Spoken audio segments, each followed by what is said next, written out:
Hey, you guys. Welcome to Talk About It Thursdays. I am your host, Karen Bailey. Let me know when you guys are on. I pray everybody's having an amazing week and that everybody's excited about the new year, about all the possibilities, and excited about trying new things. And hopefully we've made up our mind about some things. Last week we talked about what you don't understand can hurt you, whether it's in a relationship, whether it's dealing with your children, whether it's dealing with just life itself. Ignorance is never the answer. You want to always be as informed as you possibly can, and especially when you deal with your relationships, especially within your home. Your home should be your safe haven. Your home should be that place that you look forward to going to, every day. But what you don't understand and what you don't know can hurt you even within your home. So you guys, let's go ahead and get started today because I like to stay on time and I do not like to keep you guys too long.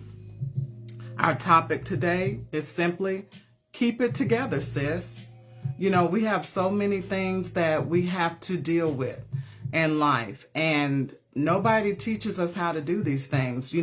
It's through trial and error. We make mistakes, we get victories, we have some minor defeats sometimes, but it's all a part of growing. It's all a part. Hey, Miss Tasha. It's all a part of growing. It's all about evolving into the woman or the man that you're supposed to be. It's not always going to be easy. There's not always going to be an answer or solution right in front of you. And even when you don't have that, even when you don't know what to do, keep it together, sis. So many of us have had to teach ourselves how to be the woman that we are now. And that's okay. Some people had the great mentors, had the role models in front of them. And some of us, we had to learn and we had to stumble our way through life. But that doesn't make us any less. We just have to understand that things are going to happen. Life is not perfect. But through it all, it's up to us to keep ourselves together so that we can keep pressing forward and do what we need to do. Because sometimes it's just like you finally feel like you got it all together. Everybody's gone through this. Everything's flowing like it's supposed to. You got this lined out over here. You got this set up over there. But life has a way of throwing something into your plans that's unexpected. And we have to understand that's just part of it, you guys. Nothing is going to be perfect all the time. Nothing's going to go our way all the time. And through it all, we still have to carry ourselves with dignity, carry ourselves with honor. One thing I'm learning as I'm getting older is life happens. They say, that good things happen to bad people. Well, guess what? Bad things happen to good people sometimes too. And it's just one of those things. It's all part of being here on this earth. So since we know that, let's not fall apart when things don't go the way we want them to go.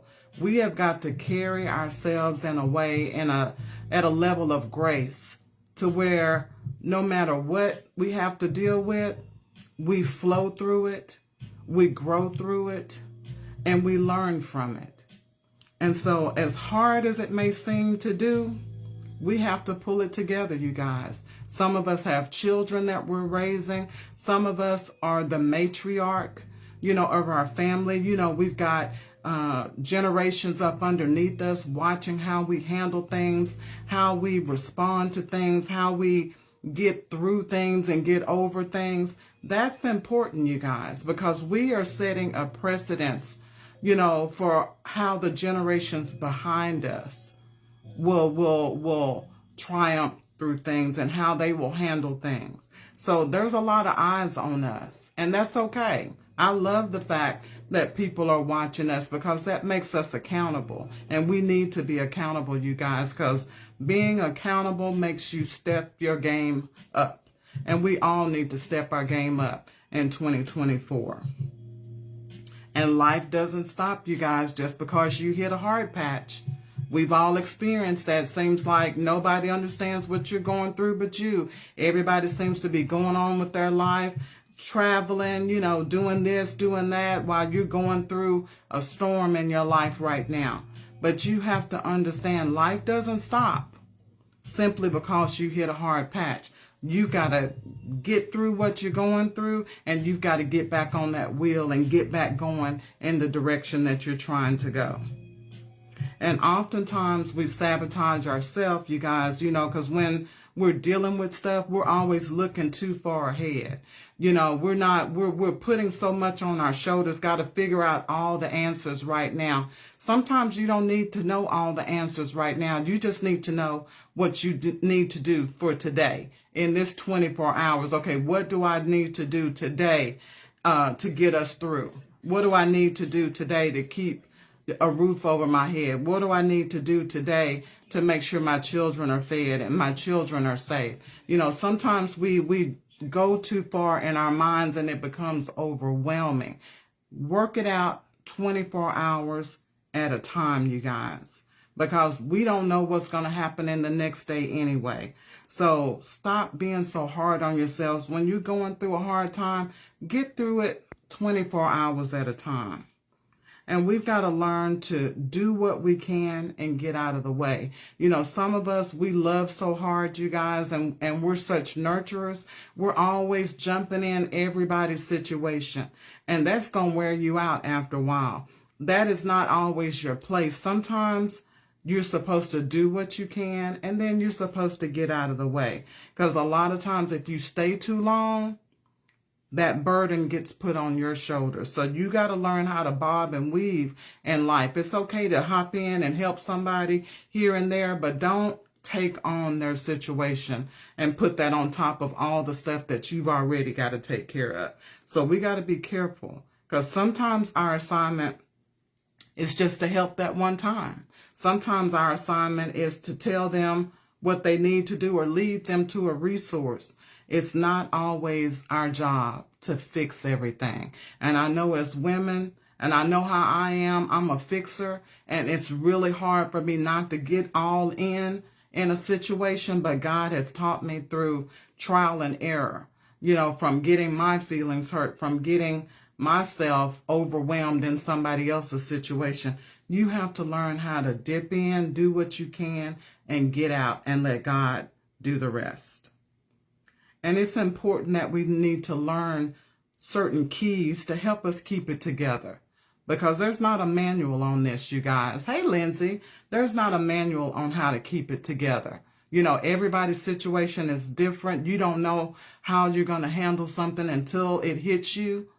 But I want to give you some keys that will help you keep from falling apart, will help me keep from falling apart, when something comes in my own life that's overwhelming me. So here's some keys that I want to share with you guys so that we can keep it together, so that we can grow through things with grace and not fall apart and always be recovering from the last bad incident in our life. And it takes great courage, you guys, to admit that we're not doing okay. And it's fine. Because you're going to have your good days, you're going to have your mountains, and you're going to have your valleys. So it's okay to admit that you're not okay, but you need to do something about it. And it also takes great courage to work our way through it.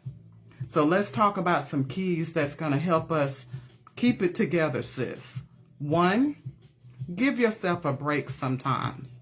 I'll tell anybody, doing too much of anything is going to wear you out. I don't care what it is. I don't care if it's good for you. I don't care if it's bad for you. I don't care if it's volunteering. I don't care what you're doing. It may be a good thing, but when you do too much of anything, you're going to experience burnout. And you have got to be sensitive to your body. You have got to be sensitive to God speaking to you and telling you that you need to rest. Sometimes people do so much and they burn themselves out and they never have a desire to do that thing again. Let's stop getting to the point where we lose our passion. you guys, because sometimes people will use us because we're reliable, because they know if they ask us, we'll say yes. Protect your passions, you guys. Learn how to say no. Protect your peace. Make sure you're resting. Give yourself a break so you won't experience burnout. Because sadly enough, a lot of people have quit some amazing things just because they did it too long and they went too hard and they never took a break and they never recovered from it. But we're not going to do that in 2024. We're going to take care of ourselves, and we're going to make sure that we have what we need while we're giving to everybody else. The second key is, remember, nobody has it together, you guys. Nobody has it all together. I don't care how dressed up they are. I don't care how jazzy they are. I don't care how much money they got. Somewhere, if you were to spend some time talking to that person, they got stuff going on. We all got stuff going on. So don't think that you're the only one when you're dealing with something. Don't think that you're less than everybody else just because you're going through something. Nobody has it together all the time. We all, like I just said, we just have mountains and we have valleys. You know, when you catch us going up the mountain, you know, with our head up high, we look good. But you don't see us sometimes when we're in the valley with our head bowed, laying on the floor crying and praying for this to be over. You don't always see those moments. So forget about comparing yourself to other people. Forget about thinking that you're the only one that's going through something. Just know none of us has it together, and we never have, and we never will. And anybody that says they do, they lie. Because we all go through stuff, y'all. Number 3, learn to recognize your own progress. You know, that was always hard for me. I didn't always pat myself on the back. I didn't always recognize when I was doing a little bit better, or when I stopped doing something I said I was tired of doing, you know, and I stopped a bad habit. You know, sometimes you can be just going, and you forget to recognize your own progress. You know, start talking to yourself in that mirror and say, you know what, I'm so proud of you. If it's smoking and you're cutting back on smoking and you smoked one less cigarette yesterday, recognize your own progress. If it's alcohol, if you drank one less drink, you know, whatever it is. Hey, Lisa, whatever it is, pat yourself on the back. Recognize your progress. I don't care how small it is. Any progress is a blessing, you guys. Anytime you make up your mind that you're going to do something different and you begin to do it, recognize your own progress and appreciate the fact that God is with you and that God is helping you to do whatever you're trying to do. Just that one step at a time. You know, most of the time your friends and family, they don't recognize anything you do unless it's big, unless it's huge. It's up to you to appreciate those small things, those subtle differences that nobody understands. You know, when you don't go off on somebody and that's your norm, you know, and you like, you know what? I kept it together today, sis. Congratulate yourself. Be proud of yourself, you guys. Don't wait for somebody else to recognize that you're improving, that you're growing, that you're going to the next level. Don't wait on them, because a lot of times people are jealous. A lot of times people don't want to see you do better. So you have to be your own cheerleader. I'll say that over and over again, and I'm having to learn that in my own life. I don't wait for people to pat me on the back. I don't wait for people to say, girl, you did a good job. I'm not doing it. If I know I'm walking in my purpose, if I'm doing what I know I'm supposed to be doing and I'm doing it to the best of my ability, I appreciate a compliment, but I'm going to keep it moving with or without one. And you have to get that mindset, because people, sometimes they don't know how to be supportive. They don't know how to allow you to shine without being jealous. And that's their problem, you guys. That's not your problem. You know, they need to get themselves together, because there's never a time when we shouldn't be able to tell a sister or tell a brother, you know what, I saw you do so and so. You did that so well. I was so proud when I saw you doing that. We have got to get away from all this jealousy and this envy and learn how to uplift one another.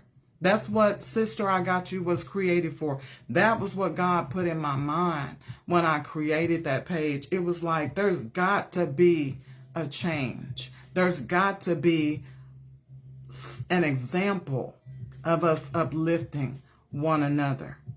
And so all we got to do is realize that it's not a competition. We ought to be happy for everybody that's doing better. You run your race, let them run theirs. You can't run theirs. So we need to learn how to recognize our own progress and be happy about that and be proud of ourselves. The fourth key, identify what's important to you. 2024 is the year for you to make up your mind about some things. I know that's what I'm doing this year. I'm making up my mind about some things. And I'm recognizing what's important and what I don't need to waste my energy on. Because my energy is everything to me. I want to be happy every day. I want to have joy every day. I don't want negativity around me. And you have to make up your mind about that. And you sacrifice some things when you don't want certain things around you. You're going to have to leave people alone. You're going to have to distance yourself sometimes because other people may not want to go to the level where you want to go. So if you've made up your mind where you're trying to go, how you're trying to get there, don't let anybody sway you. You need to identify what's important to you, and you need to focus on those things and learn to let go of those things that are just wasting your time, that are distractions, hey Christia, and that are wasting your energy. Identify what's important to you. 5, recognize if it's really worth fighting for or if you need to let it go. A lot of times we get all caught up in something, and a year from now, it won't mean a thing to us. And we'll wonder why we let ourselves get all worked up, why we wasted so much time fooling with that person, why we didn't listen when God told us to walk away from those things. Recognize if it's worth fighting for. Because some things, it's just foolishness, you guys. And we're getting older, we're getting better, we're getting stronger, and we don't have time for nonsense. We don't have time for foolishness because we're trying to go higher. We're trying to get to that next level. We're trying to be men and women of excellence. And when you're doing that, you don't have time for drama. You don't have time for folks bringing you gossip. You don't have time for people wasting your time with idle conversation. It's the energy that people bring in your life. Recognize if that relationship is worth fighting for. What does it bring to the table is what I'm trying to say. If it's not making your life better, is it really worth fighting for? Ask yourself. If that friend is a friend sometimes and other times they act like they can't stand you, is that relationship, hey Anita, is that relationship really worth fighting for? If that man acts like he loves you sometimes, other times he won't answer his phone, other times he don't want to be bothered by you, ask yourself, is that really worth fighting for? Is that worth spending your energy, your years dealing with? And make a decision. Sometimes we just need to let stuff go, cut the cord, and keep it moving. And I know it's hard sometimes when we get in these toxic relationships. Sometimes we can't even see they're toxic because of all the emotions, that are involved. That's where prayer comes in. That's where you have to ask God to help you to be strong, to let go of those things that are not benefiting you in your life. So recognize if it's worth fighting for or not. Number 6, this is the 6th key. This is very important, you guys. Don't look back. So many times we are so insecure with our decision making. And it's only because we're so tempted to look back. We're so tempted to throw that, well, what if? Or maybe I shouldn't have done that. That's why it's important when you make a decision, you take time to give it some consideration. I tell people all the time, unless it's a matter of life or death, don't make a decision the same day. Give yourself time to think it out, think it through. Do a sheet of paper and put the pros on one side, cons on the other side. Don't rush a decision unless it's a matter of life and death, you guys. That way you don't have to look back and wonder, did I make the right decision? When you make a decision, an informed decision, we talked last time about what you don't understand can hurt you, what you don't know, hey Michael, can hurt you. So therefore, make an informed decision. That's why you don't make those rash decisions when you're mad or upset or trying to get back at somebody, because you're going to be the one that pays. Do it for the right reason. And when you take the time to weigh everything out, you won't have to look back and wonder if you made the right decision. You'll know you made the right decision. It may not be the right decision for everybody else, but it'll be the right decision for you. So when you make a decision, stand on it and don't look back. Don't reach back for your past. Your past is only a place for you to learn and for you to have memories. Don't go back to what you have worked so hard to get out of. So don't look back when you make a decision. Be confident in what you're doing and start moving forward. Start moving forward. Trust yourself. That's why I say don't make a decision same day, upset, all of that. Take the time to weigh it out, pray about it, and then trust yourself and move forward. The seventh key, expect to be uncomfortable sometimes. You know, especially when you make a decision that's going to change your life, it's not always going to be comfortable. When you end up in a breakup of a relationship because that relationship was not good for you, you're going to be sad. Expect to be sad. Expect to be uncomfortable. You know, you're going to miss that relationship, but that doesn't mean you don't move forward. You don't go back just because back is more comfortable than moving forward. If you've made up your mind that this is what's best for you, stand on it.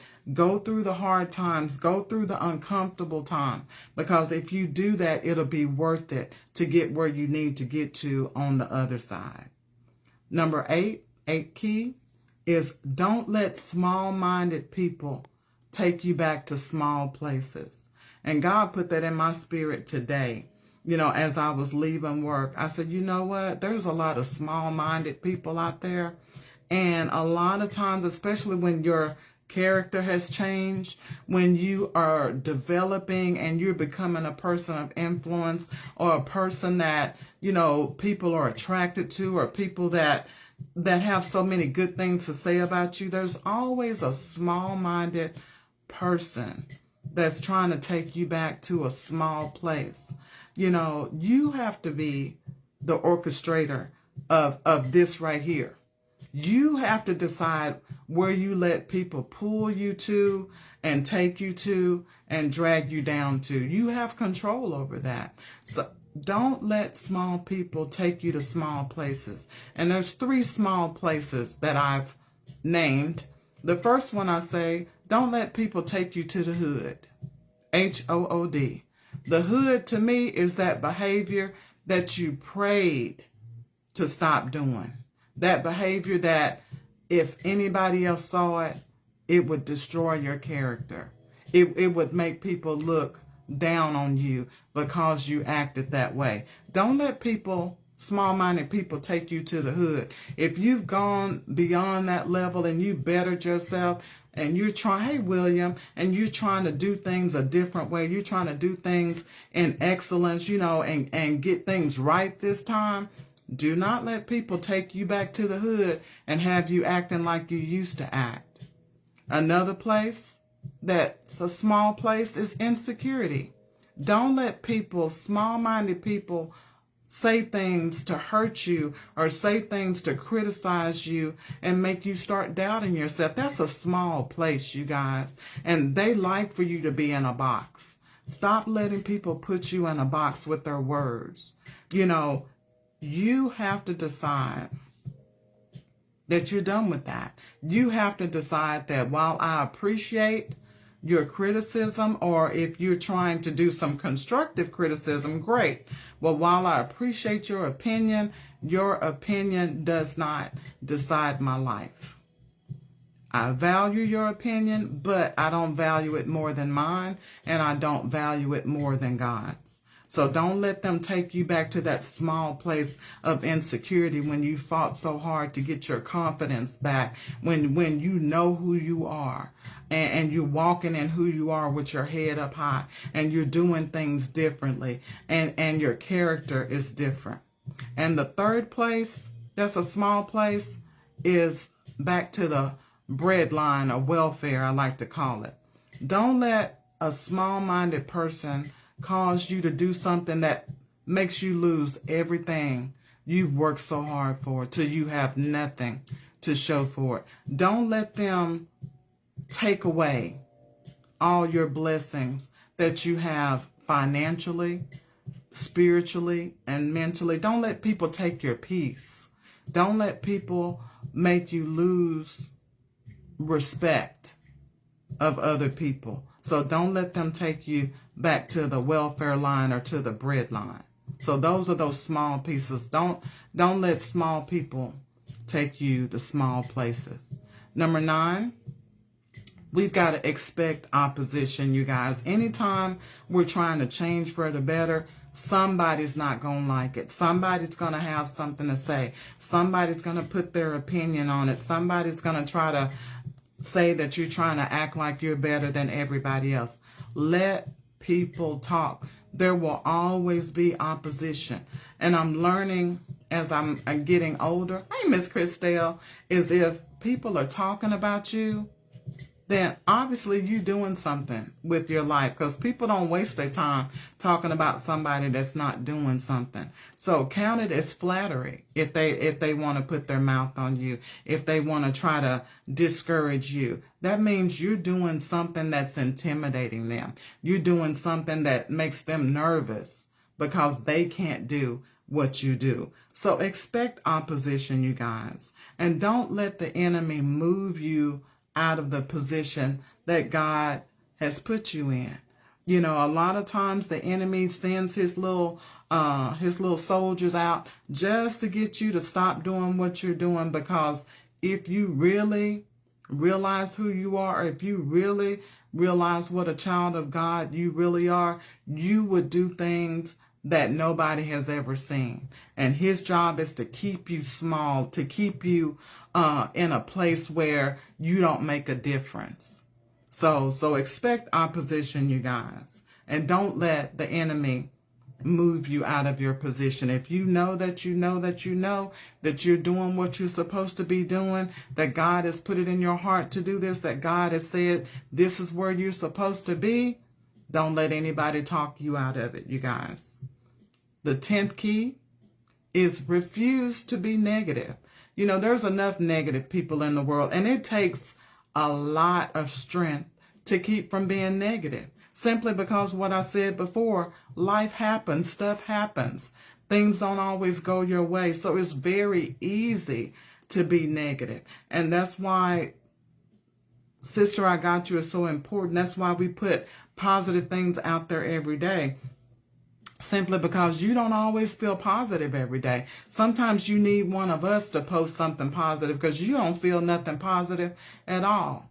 And sometimes what we post can inspire you and can lift you up when you're not feeling your best, when you're not feeling so positive that day. We lift one another up. That's that iron sharpening iron. And that's why it's so important that we understand that every day is not going to be sunshine. Every day is not going to be sunshine, but we need to do our best not to let that negativity be around us. Because if you're around something long enough, before you know it, those words are going to start coming out of your mouth, and you're going to hear yourself and say, wow, you know, I can't believe all I did was complain all day. I can't believe I got in the middle of that. I can't believe I was fussing just like they were. It's very easy. Negativity is very contagious. So you have to purposely surround yourself with positivity every day. I share with y'all that my morning, I don't know what I'm going to do when God sends me a husband, but right now while I'm single, my mornings belong to God.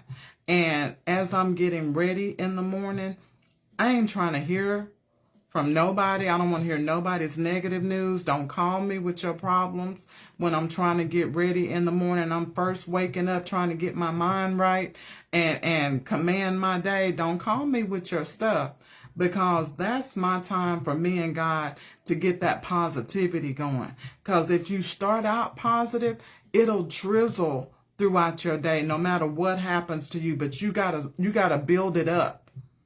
I build my positivity up in the morning, and I do it. And this is my personal, I'm either watching a sermon or I'm listening to praise and worship. Sometimes I'm doing swing out dancing to Southern soul music, whatever it takes to give you that joy in the morning, to get that smile on your face in the morning. You need to do that, so that'll trickle throughout your day, and that'll help keep that negativity off of you. Because once you have that peace in the morning, you don't want nobody messing up your peace. I know I don't.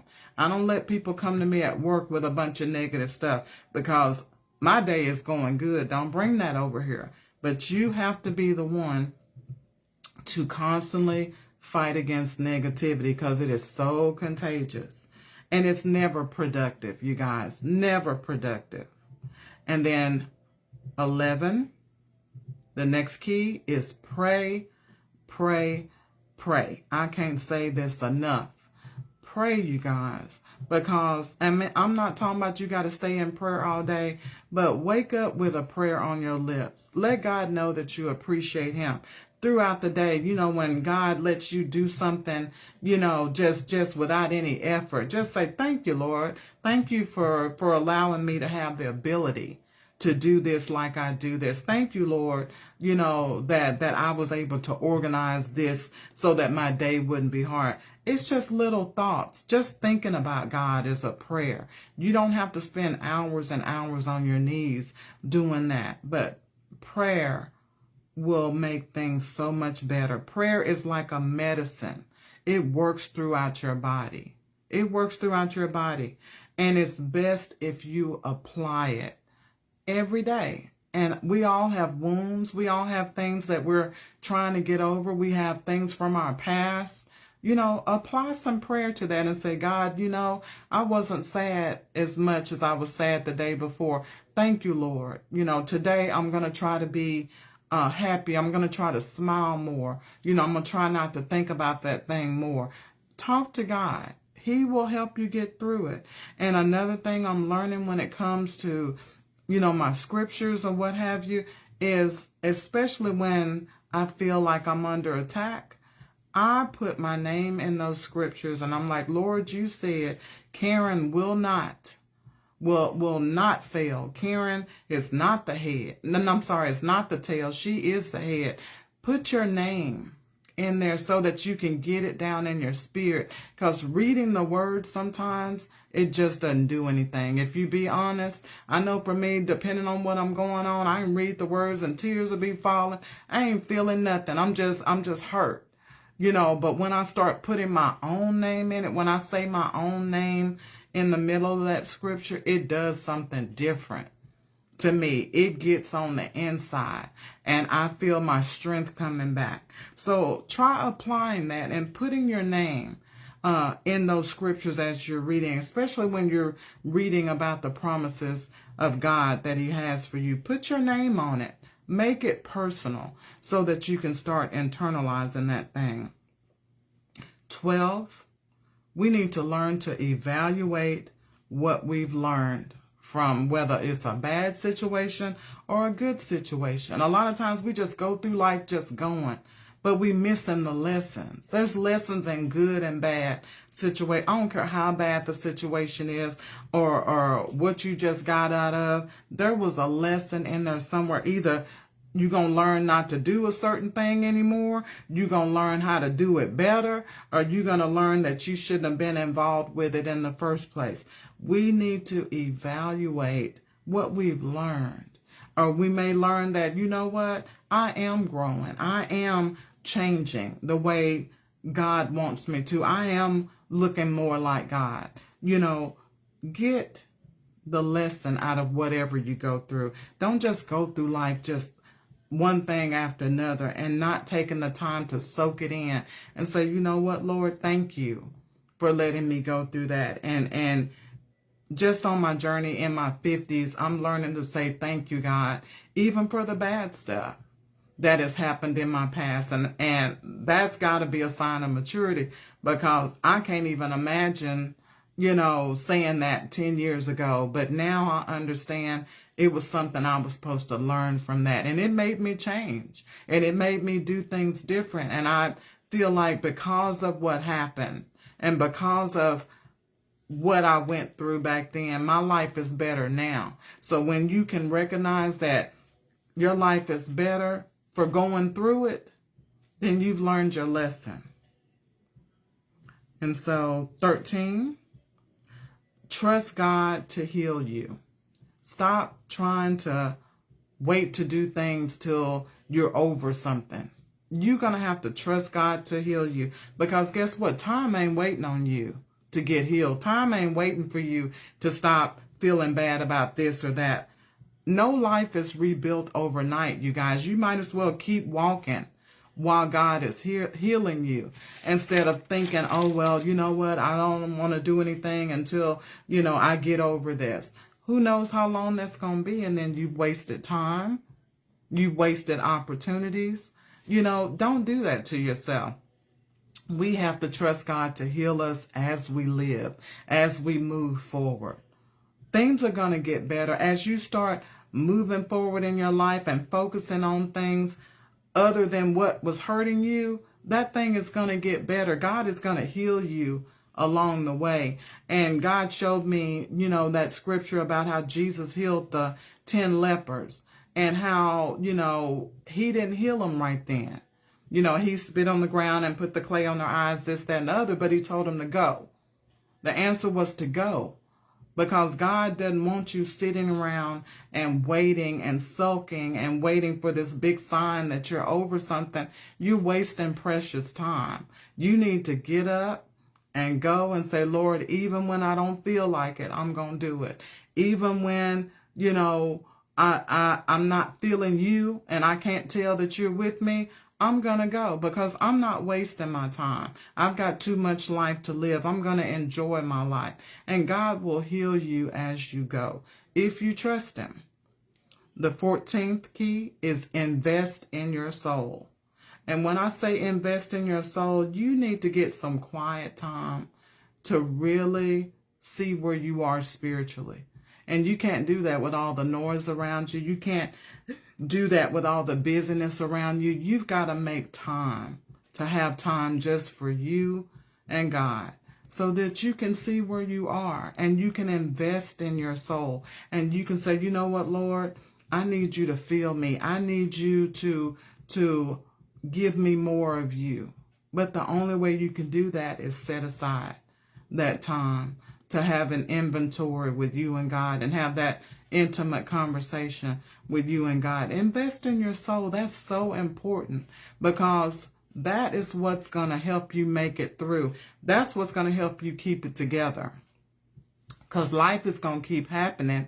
Good and bad is going to keep happening. But when you invest in your soul, that's when people say, you know what, I don't know how she got through that, because she had made an investment. She had already been working on her spirit, her inner man, to build up her inner man. And that's why she did not fall apart.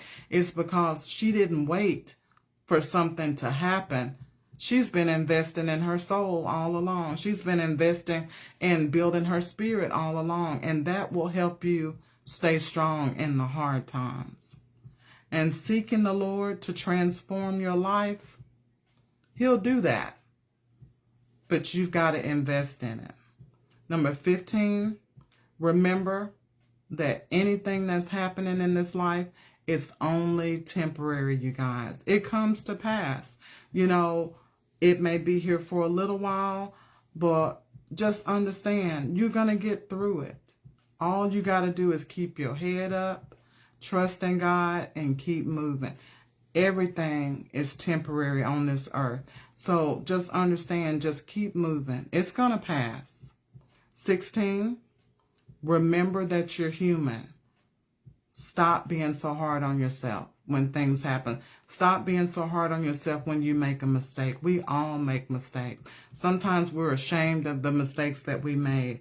And we should be. That's a sign that we want to be better. You know, there are people out there that can do things and it doesn't bother them one bit. The fact that it bothers you means that you want to be better and you want to do better. So that's a good sign. But remember that you're human and cut yourself a break. Don't sit around sulking over a mistake. Learn from it and try not to do it again. 17, and this is the last key to keeping it together. Remember, sometimes your assignment is to help. Sometimes your assignment is just to observe and pray. Ask God for direction. Quit always jumping into things with your flesh. Quit always letting people pull you and pull your heartstrings into things. You need to know your assignment before you get involved in things, especially when it comes to other people, because sometimes you get in over your head and then you end up saying to yourself, I wish I never got involved with this. I don't know how I let them pull me into this. And we've all said that. But we have to do the right thing and allow God to give us direction so we won't make the situation any worse than it already is. So how do we keep it together in relationships, you guys? Let's talk about romantic relationships. Men and women need to have a deep conversation as to what each person is looking for, especially if you're single and you're dating. You need to know what they're looking for and what they need. And that requires a conversation. We talked about that before. We need to have more conversations with each other. Ask those questions. Stop being afraid to ask questions of somebody that you're trying to spend some time with, that you're going to give a portion of your life to. There should be no question that's off limit, because if they're going to monopolize all your time and you're going to be in a monogamous relationship, whatever you ask them, they need to answer, and vice versa, because they're investing years and their energy into you. So they deserve to know everything they need to know to make an informed decision, to know that this relationship is what they want to deal with, or if it's something they need to just let it pass on. And this cuts down the confusion. And it also takes away the excuse of, oh, I didn't know. Because a lot of times people really don't know their partner. They don't know anything about them because they did not take the time to have those conversations in the beginning. And most women want their partner to know these things. They want them to know that they're human, that they're going to make mistakes. Most women want their partners to miss them. They want them to give them attention. They want to be understood. They want that person to understand them.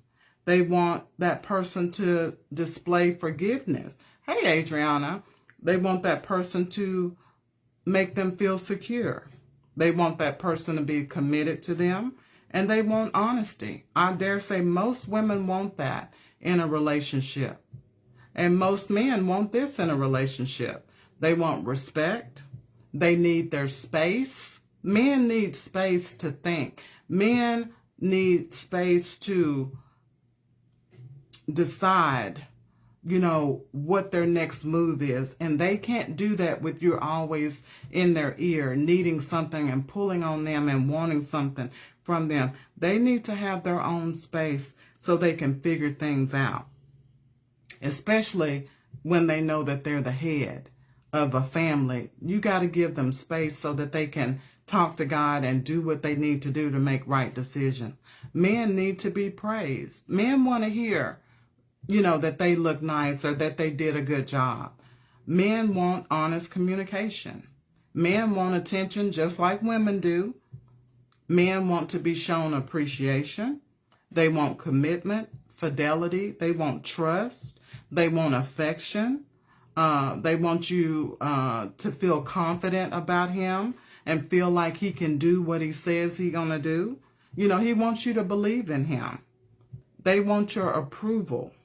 And they want you to accept them for who they are and not try to change them.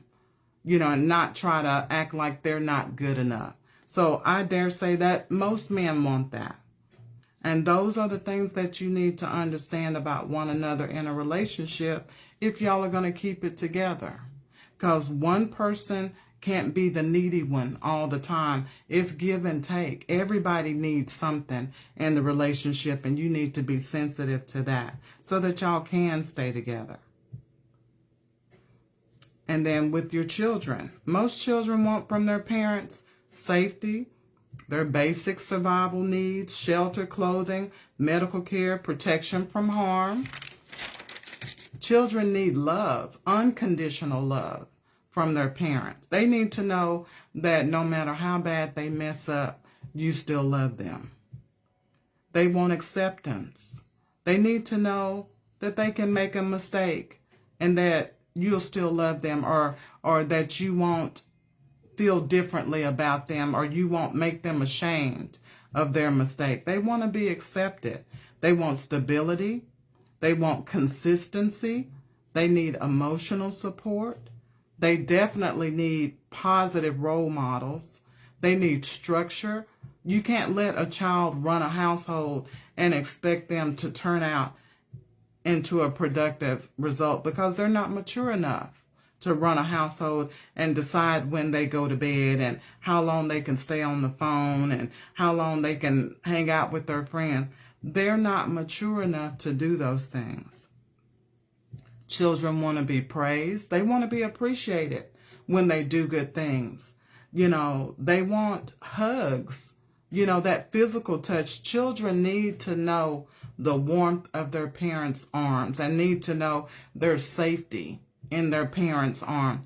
No child should go through their childhood not knowing what it's like to have hugs and kisses from their parents. That's just not right, you guys, because they are a blessing that God gave you, and we need to do a better job of showing them that. And the last thing I dare say children need from their parents are words of encouragement. You have got to encourage these children. You have no idea what they're dealing with at school. Just all the peer pressure, all the bullies at school, all the mean girls at school, and boys that like to pick on them, this, that, and the other. They need words of encouragement from their parents before they go out of the house, because you don't know what your children are dealing with when they're not in your care. And so what does God want from us, you guys? 1, connection through prayer, through praise, just talking with God. He wants us to connect with him. He wants us to trust him. He wants commitment. He doesn't want you to be one way 1 minute, you know, and then the other way the other. He wants you to have a commitment. He wants you to be consistent with him. Either you believe him or you don't. Either you're a child of God or you're not. You know, he wants commitment from you. He wants you to be obedient and sacrifice just to be in his will, because you know that's the place to be. You know that's where you're safe. And he wants love for himself and also for you to love everybody else. And he wants you to be humble. He wants you to be humble, and he wants you to be grateful, and he wants you to show mercy, because you're going to need mercy from him. So he wants you to show mercy to everybody else. So those are the things you need to keep your relationships together, to raise your children, and to keep your relationship with God together. And so my final thought is, it's a proven fact that when women get together, things happen. There's great power in sisterhood. Look at the churches.